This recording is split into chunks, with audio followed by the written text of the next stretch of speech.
October 27, 1943, 11:48 p.m., Oak Ridge, Tennessee.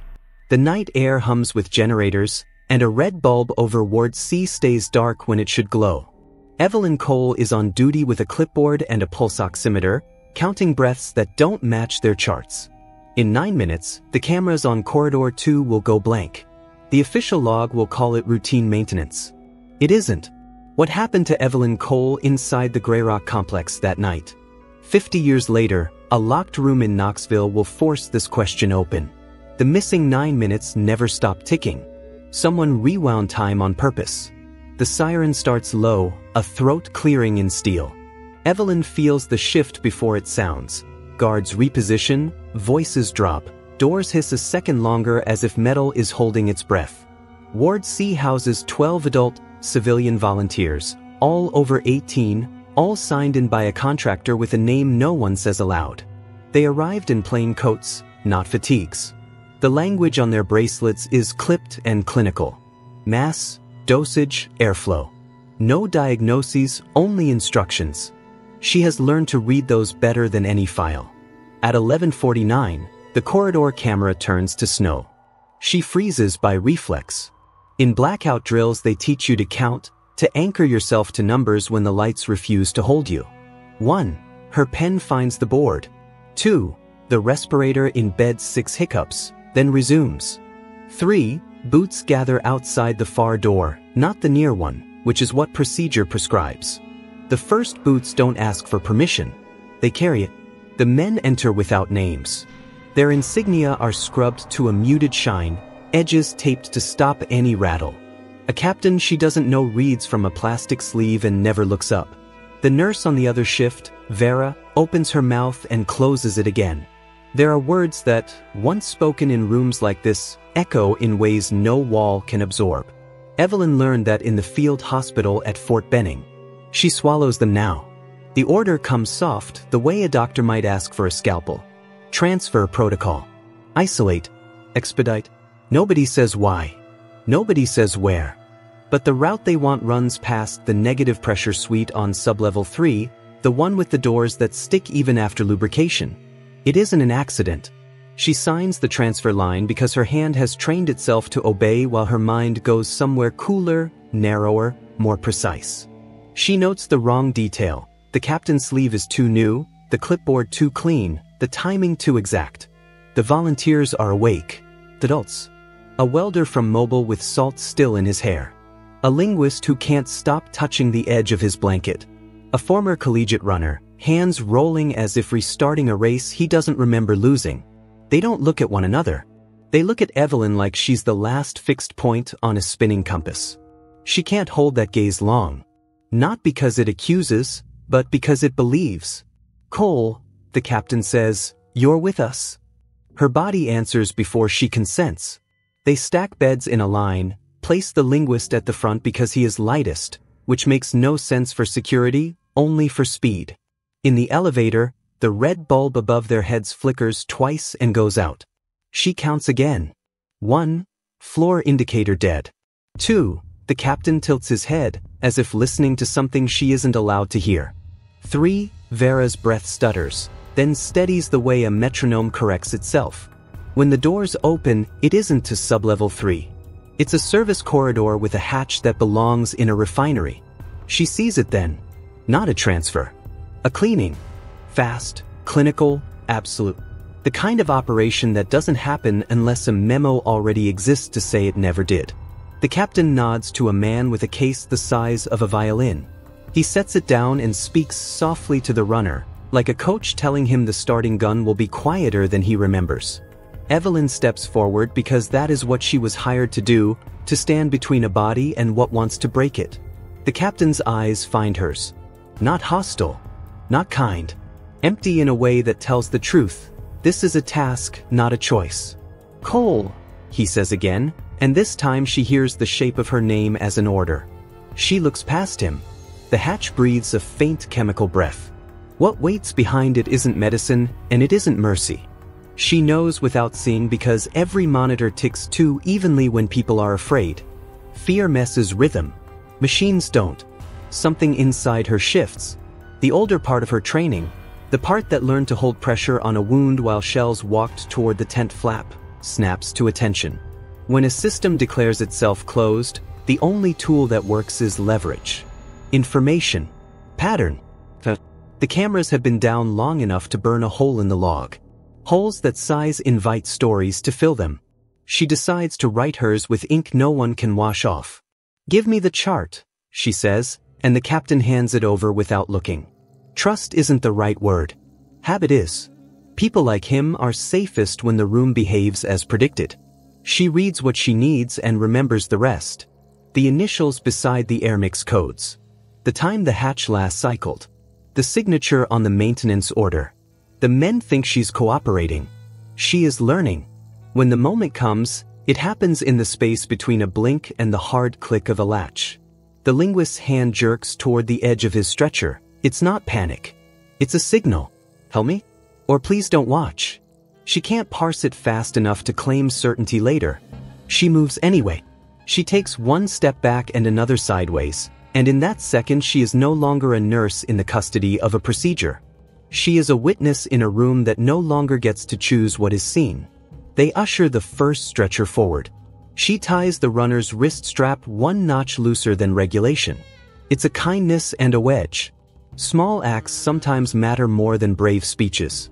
The violin case clicks open. The corridor seems to lean. When it ends, nobody shouts.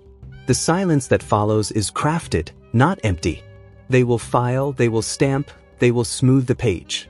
But the page still remembers pressure. Evelyn knows that too. Back on Ward C, Vera's eyes are different. She doesn't ask questions. She presses a cool pack into Evelyn's palm and says, "You should go home." It sounds like permission. It is a benediction. Evelyn nods, clocks out, and doesn't go home. She walks the perimeter instead, counting cameras, tracing the hover of floodlights, mapping how sound travels around chain link and concrete. On a bench outside the maintenance bay, a wounded military policeman has dozed off against orders, hand on the butt of his rifle. She eases the strap off his shoulder and leaves him her badge. The trade is not fair. It is necessary. By 2:03 a.m., the night has thinned. In the treeline across from the hatch, she lies belly down in needles and clay, smelling coolant and pine. The rifle is heavier than her clipboard and steadier than her hands have a right to be. She sights on the captain's sleeve where the fabric puckers by his elbow. She does not aim for his head. She aims for the machine that believes it owns the dark. She doesn't yet know a name for what she's about to become. She only knows the cameras won't see this angle. And angles can change history. She goes back before dawn, not to sleep but to learn how the building breathes. Grey rock has rhythms, and Evelyn Cole listens until the seams talk. The delivery gate sighs at 4:10. The service elevator shutters twice on descent. A maintenance man taps the hatch bolts in a sequence, 3, pause 2, that gives away which ones are seized. She carries a coil of wire in her pocket and a folded card that looks like a clearance pass if you don't look too long. The MP she borrowed the rifle from will wake with her badge in his palm and a story he doesn't want to tell. That is by design. Most systems collapse under embarrassment faster than force. She enters on the breath between shifts, when night people stop paying attention and day people haven't started. The corridor smells like solvent and coal dust. A clerk with a sleepy face waves her through when she frowns down at the clipboard and says, "Dr. Voss asked for the negative pressure logs." Voss doesn't exist here, which is the point. Every site like this has a Voss, a name people assume belongs to someone they haven't met yet. Doors open for ghosts with paperwork. The stairs to sublevel 3 complain at the same step every time. She counts them under her breath. Numbers keep her heart from running ahead of her feet. The pressure doors hiss a fraction longer than yesterday. That means they've been cycled more than they should. She holds her breath, slips through as the seal relaxes. Lights hum. Steel blinks. The air is a little too dry, as if someone is keeping it that way for reasons a regular nurse never needs to know. The room they hid is larger than the floor plan suggests. In a hospital, you learn to measure by sound. Echo tells you where walls have been cheated.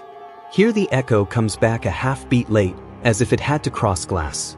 She rounds the partition and finds them. 12 adults, suspended shoulder-deep in clear solution inside vertical chambers. Their eyes track without moving their heads. The readouts don't use diagnoses. They use goals. Saturation. Response delay. Threshold. Every bracket holds a body that signed a paper it didn't fully understand. A welder. A linguist. A runner. She reads the wrist labels in a low voice because names have weight and rooms like this need ballast. A door clicks behind her. The men from last night step in as if they live in the serious part of the world while everyone else visits. At their center is Colonel Vernon Pike, all angles, no wasted words. Next to him, a physician in a spotless coat adjusts his cuffs and smiles with the edges of his mouth only. Dr. Kurt Adler, he says, offering a hand that doesn't expect to be taken. Transfer protocol is concluded. The volunteers will be moved. They're not moving, she says. She keeps her voice level, like reciting vitals. They're breathing for you. Progress is rarely comfortable, Adler replies. And progress tends to select for resolve. He gestures to a panel that hums with a tone Evelyn has heard only once, in a plane that depressurized faster than the pilot could announce it.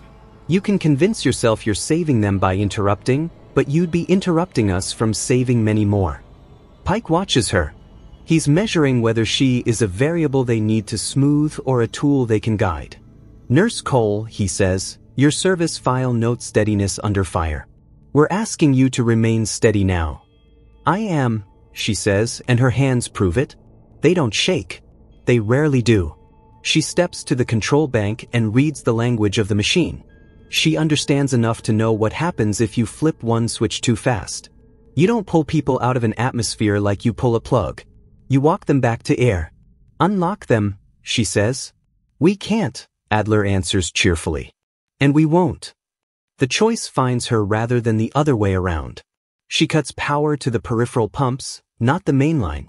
She vents pressure a fraction at a time, then a fraction again, counting the seconds between squeals until the tone loses its edge. The first chamber loosens. The runner's shoulders sag and then square. He coughs, a dry, human sound, and blinks like someone exiting a tunnel at noon. Pike's hand goes to his holster and stops because Evelyn has already put herself between him and the man learning gravity again. Stand down, she tells Pike without raising her voice. It isn't a threat. It's a triage note. Alarms start, the kind that call people who don't belong in rooms like this. Evelyn works faster.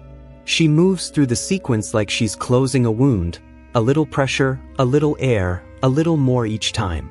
3 of the adults step out on their own. 2 need bracing. 1 collapses to a knee, jaw clenched, but nods when she says his name.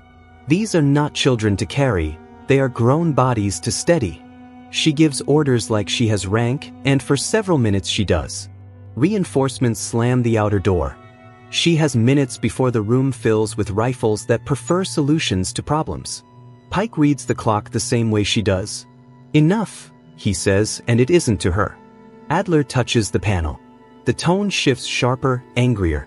He isn't threatening her, he is threatening the physics that hold this place together. She chooses again. She puts a wrench through the panel's face. Glass spiders. Sparks spit. The tone dies like a throat closing. Pike draws. She doesn't flinch. The shot doesn't come from him. It comes from somewhere past her left shoulder, from a person in a technician's smock who has been pretending to inventory clamps. The bullet plugs the annunciator, not a body. Smoke stings. The door at the far end blows inward as if the building decided to breathe out too hard. They move then. Evelyn and the adults who can move help the ones who can't. Sirens try to coordinate panic. She times her steps to the bleats, counting turns, ignoring the open-mouthed shock of aides who were told they worked in a place that kept people safe. The service stair is hotter than it should be. A valve upstream shudders. Someone up top is doing math Evelyn has already done in her head. If you can't control the secret, you control the record. Fire is tidy on paper. They make the door to the maintenance trench. Cold air sucks the sting from her eyes. Outside, the world sounds honest again. Crickets, distant tires, a generator coughing black against morning. She hands the runner off to the linguist. presses the welder's palm to every rung until he feels the ladder like a problem he knows how to solve. The technician in the smock slips past her and doesn't look back. She doesn't blame him. Not everyone has to be brave twice. When the pressure vessel in the annex lets go, the boom rolls across the ridge and knocks birds out of sleep. The report will call it a mechanical failure. The casualty list will include Evelyn Cole. People will believe it because someone wants the dead to be the neatest kind of witness. By spring of 1946, Evelyn Cole answered to Dorothy Hale, and the Mirror answered back. Indianapolis gave her a porch, a wedding ring, and a church bulletin with her name in neat type. Michael loved in the reliable way men who survived convoy duty often did, slow and whole. Dorothy learned the routes of ordinary life. Milk on Thursdays, gas on payday, laundry folding that hit a pistol's bite on her hip. The porch swing creaked like a metronome while she practiced stillness, counting swings as if calm were a muscle she could strengthen. Calm had corners where something fierce could sit and wait. Her map of the world fit inside a recipe box. Behind the flour and sugar cards lay ports and manifests, code names and payments routed through foundations with patriotic names. Edgestone Group appeared like a watermark under everything that mattered, shipping for educational materials, fellowships for post-war scientific rehabilitation, stipends for civilian consultants. In dockside bars from New Orleans to Bahia, rumors traveled with salt on them, men with new papers and old habits boarding southbound liners. Dorothy moved along that line as if following a current. She never wrote the word hunt. She wrote arrange, confirm, finalize. The verbs of clean people carrying dirty truths. Buenos Aires was a city that liked to look away. It did so with style. She arrived as Mrs. Hale, wore widow in practice if not on paper, teaching conversational English at a parish school and baking pies for women who missed sisters they wouldn't admit had vanished. She walked Recoleta at dusk, counting guards posted outside townhouses where curtains only parted when a car idled too long. The first name on her list bought oranges from the same man every Tuesday. She learned to be there first and purchased 2 extra, one for her hand, one for his guard. Men lower their guard when their hands are busy. At night she laid a playing card beside a teacup, just to see if her hand would flinch. The card was not a taunt. It was an audit trail. Private rituals keep difficult work from bleeding into everything else. The rules were simple. Never take the same route twice. Never speak a name out loud until it no longer matters. Never leave a body where people who loved it would have to see. Mercy could live beside consequence. The city still woke to headlines that read like weather: sudden, unexplained, tragic. People found meaning where they needed it to be found. Montevideo's harbor smelled cleaner, which made pretense easier. There she met a man who called himself a professor, soft hands and careful shoes, lecturing on public health while his past lectured back. Dorothy heard his voice before she saw his face. Calm, reasonable, all the way down to the reasons he gave for what couldn't be defended. In the cafe, he told a woman her son's fever would break by morning. He was right. Clean facts often arrive next to dirty ones. She watched him help the boy sip water, and her pulse stayed slow, because hatred was too noisy to be useful. She followed him to a clinic where a false name hung on the glass like steam. The clinic's ledger smelled of ink and new money, and Edgestone's shadow fell across the page as if it owned the sun. Sao Paulo brought rain that varnished streets until neon doubled itself. She shadowed couriers who didn't look like couriers, tailors and bookbinders carrying letters in hems and spines. A woman in a fox-collared coat used the word fellowship as if it were a key. To us. The key opened a room above an import company where a former research lead kept a new city supplied with something the catalog called vitamins. Dorothy watched adults stand in line for vials they believed would strengthen their bodies for work. They had signed papers and used their full names and smiled with relief. Consent can be coerced by hunger.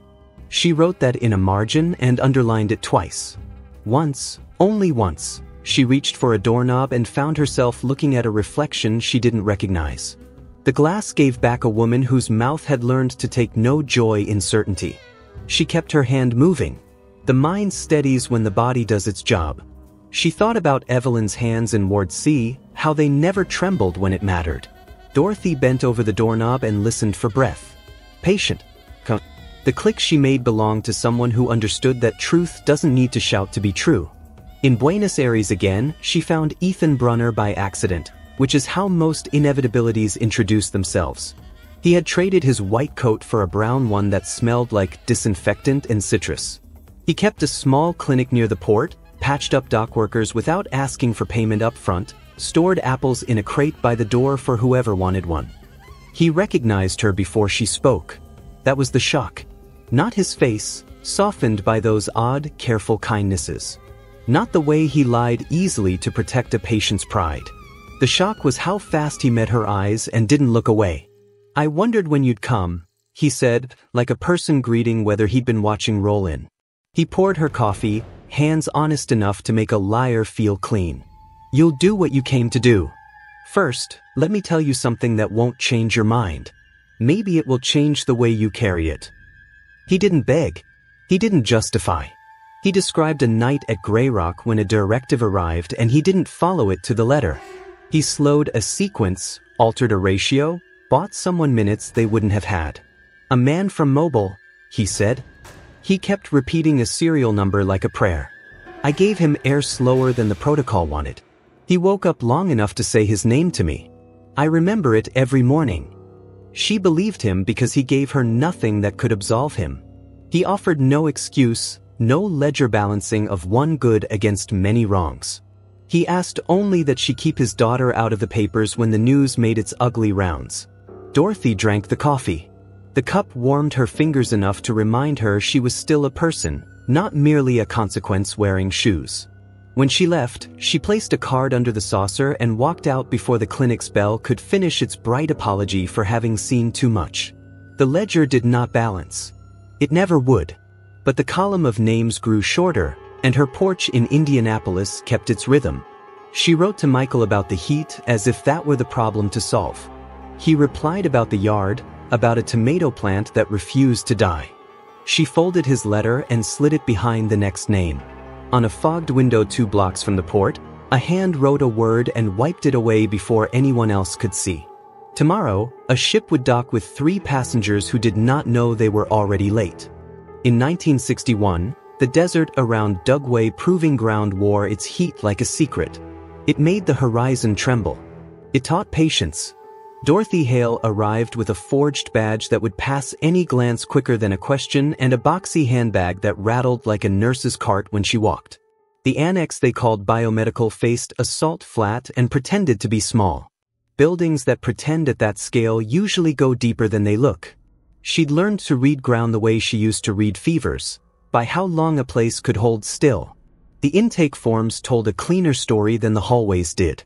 Adult volunteers, all over 18, signed in as if this were a clinical trial at a university. They were bus drivers and farmhands and first-term soldiers whose signatures leaned forward like they wanted to believe in the future. Cognitive enhancement hung on letterhead like a promise, elegant and vague. In the break room, a bulletin board carried a flyer about ballroom lessons and a notice for a blood drive.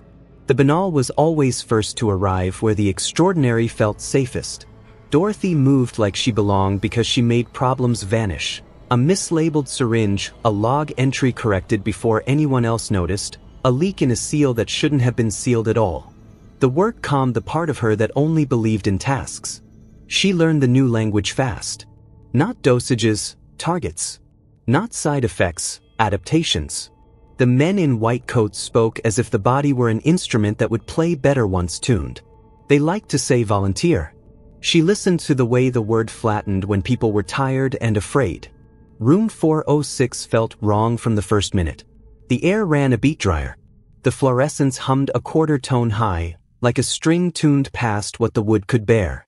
6 adults sat in chairs that looked like recliners until you noticed the restraint points tucked under armrests. Their faces were ordinary in the way grief is ordinary. Alert, shy, a little ashamed for needing what they were promised. Dorothy checked a pulse and felt it drumming along a strange beat. The man whose wrist she held smiled at her like kindness was a code they both still remembered. His name tag said Qualls. He was 34 and had a mechanic's hands, oil worked into the lines so deep it looked like a birthright. He had signed on because the pamphlet said the program might help the way his brain stalled under stress. He used the word stall as if his life were a car he could fix if someone gave him the right tool. She met the program lead in a corridor filled with the smell of new paint. He introduced himself as Dr. Roland Keats and said he came from a lab where vitamins had gotten smarter. He wore his compassion like a tie, carefully chosen, easily removed. "We're not monsters," he said, skipping hello. "We're trying to move the species an inch." Dorothy nodded as if she were measuring a hem.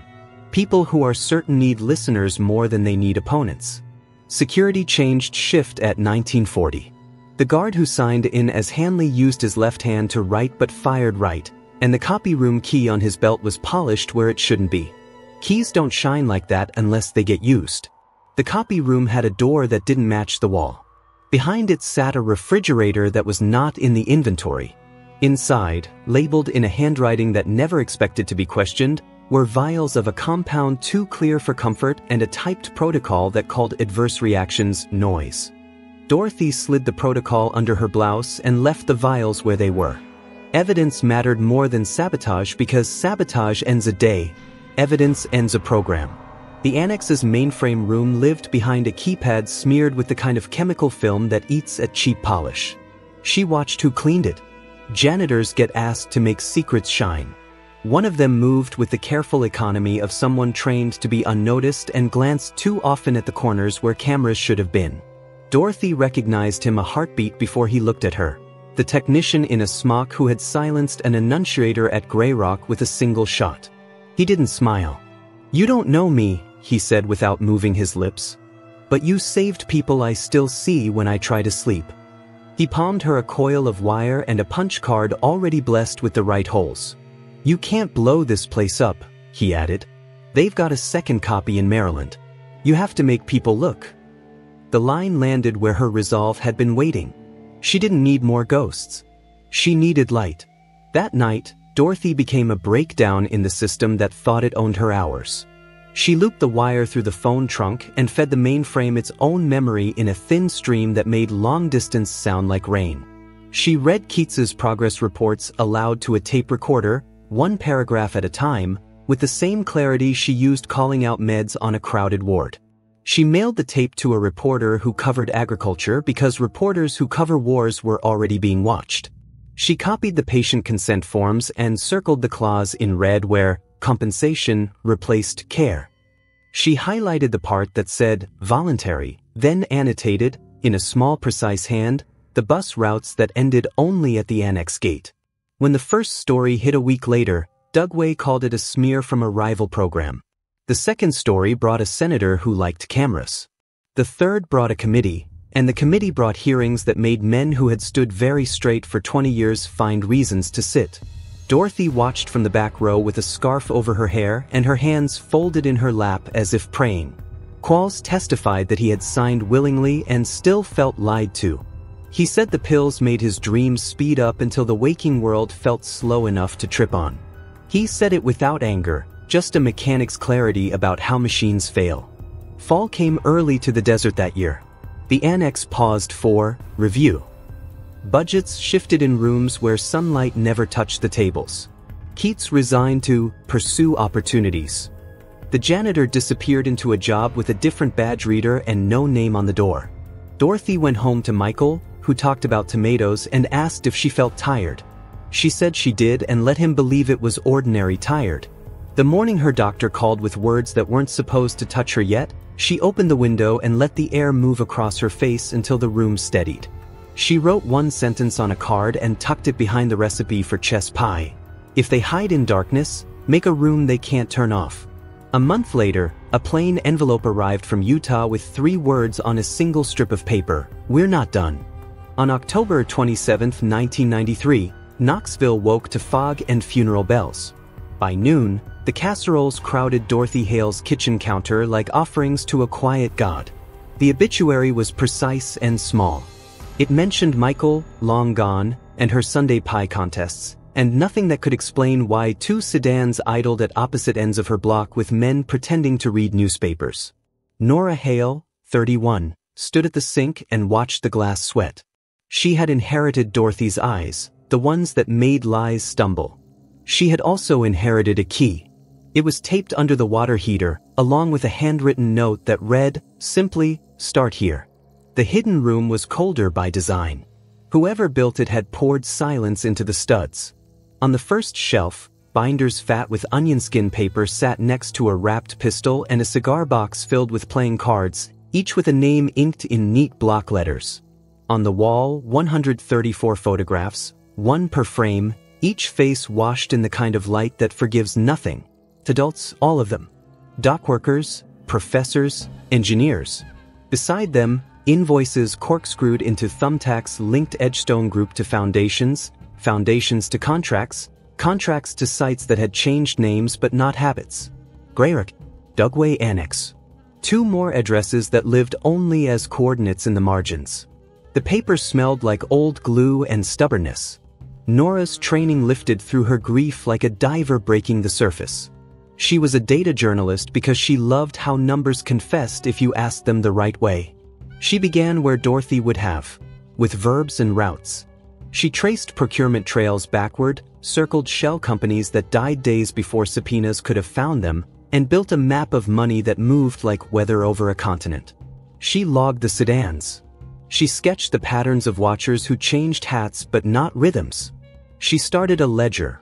What to publish, when to withhold, why any of it should matter to a public that had learned to look away when looking hurt.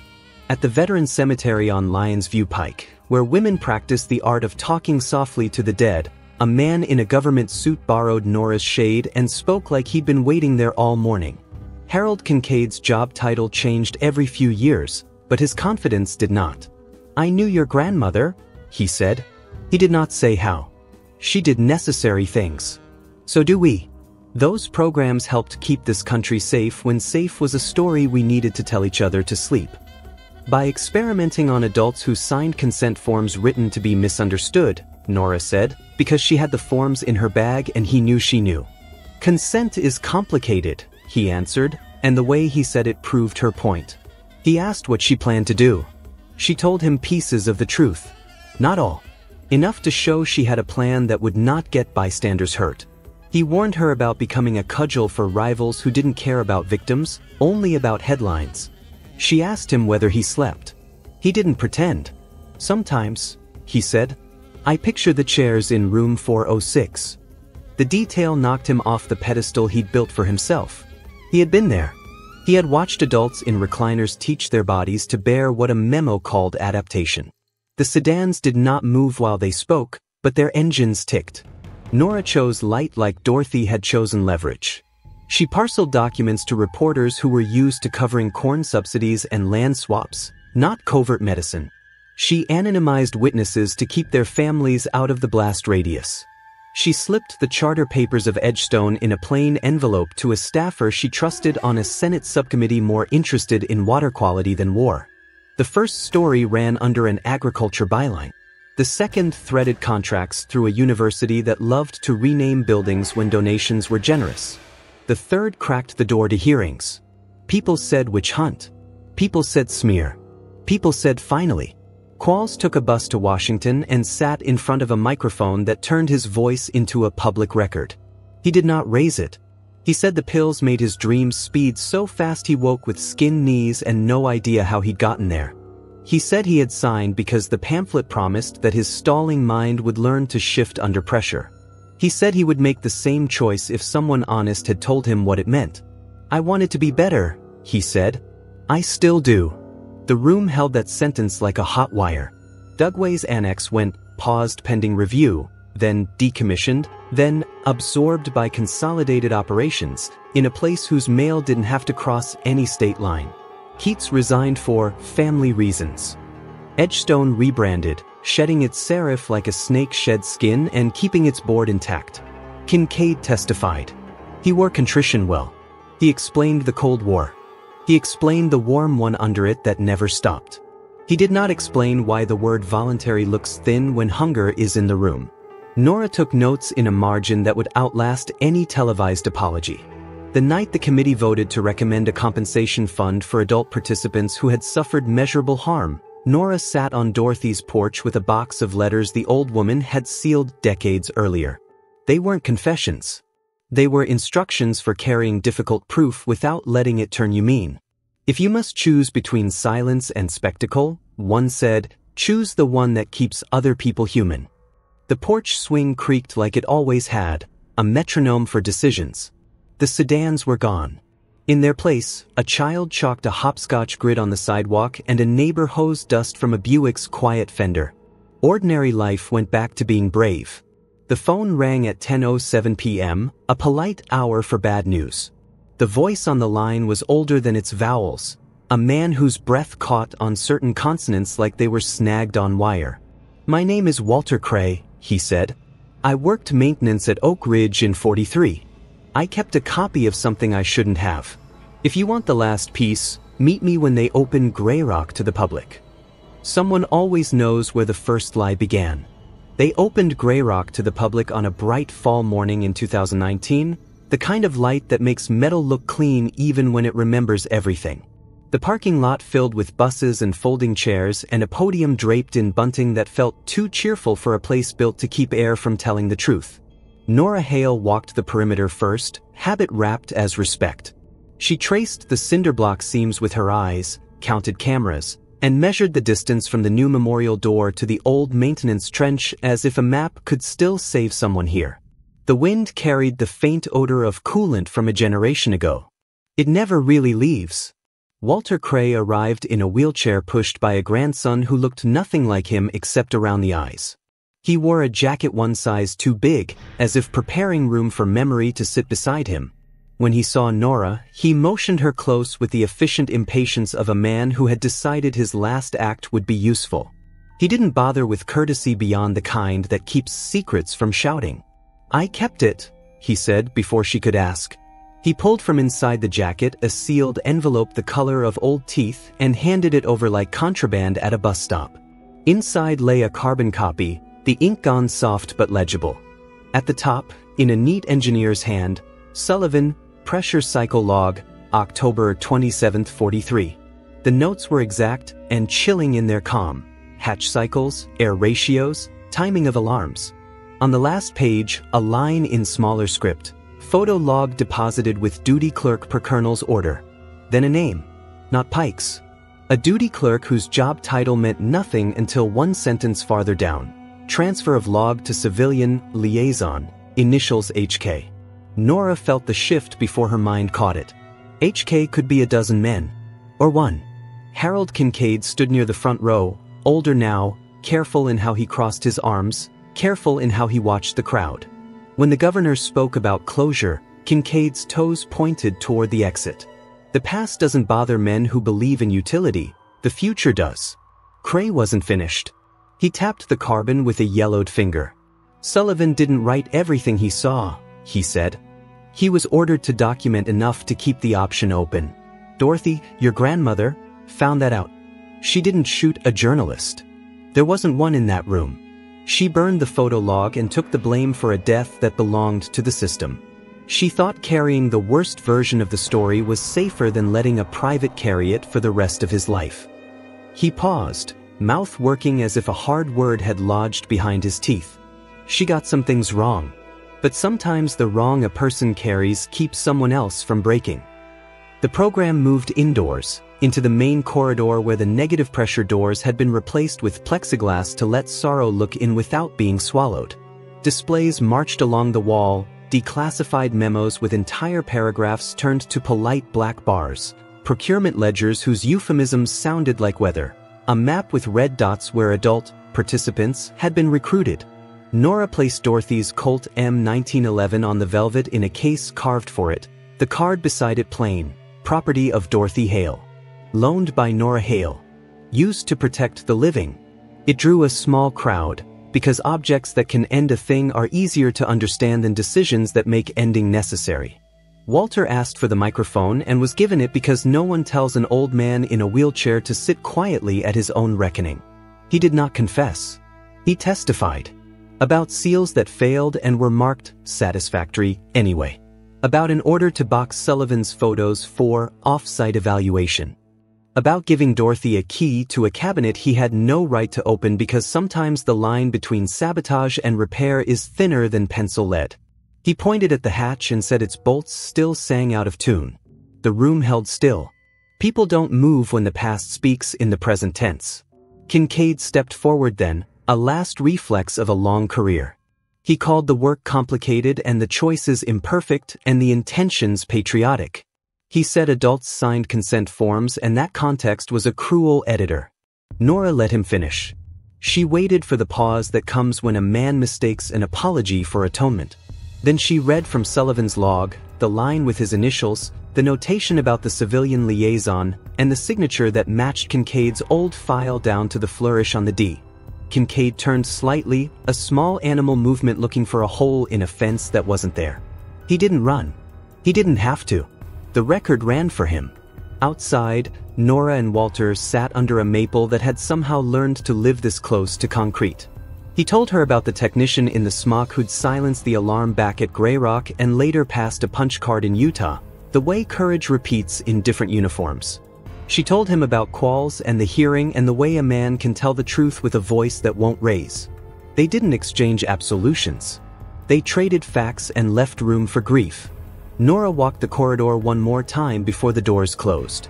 She pressed her palm to the new glass, feeling the faintest tremor where air still met architecture. In her pocket, she carried the carbon copy like a steadying weight.